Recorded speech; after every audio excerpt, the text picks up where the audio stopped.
लोग बोलते हैं कि शरीर में गर्मी होने की वजह से मुहासे आते हैं, क्या सच्चाई है? एक्ने सर हमारे फेस में 3 पार्ट होता है, अपर face, mid face, lower face. ठीक है सर।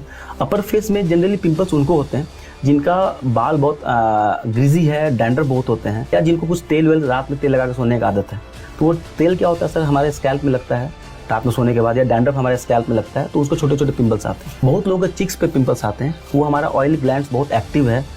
पिंपल्स जनरली 13 से 30 साल के बीच में होता है, जब हमारा प्यूबर्टी स्टार्ट होता है तब से लेकर 30 साल तक मैक्सिमम होता है। बीच में अगर जिनको होता है पिंपल्स सर, वो उनको होता है जो कॉस्मेटिक यूज बहुत करते हैं, आज ये कल वो, कल परसों वो, जो एक्सपेरिमेंट कर रहे हैं, आज एलोवेरा तोड़ कर लगा लिए, कभी बेसन रात में लगा लिए, है ना, तो उनको यहाँ पे पिंपल्स बहुत आते हैं सर। और अगर किन्हीं को अगर लोअर पार्ट में, फेस के लोअर पार्ट में पिंपल्स आ रहा है, वो हार्मोन से होता है। अगर आपका पीसीओडी का प्रॉब्लम, कोई फीमेल पीसीओडी का प्रॉब्लम है, पीरियड्स गड़बड़ है, उनको यहाँ पे पिंपल्स आते हैं सर।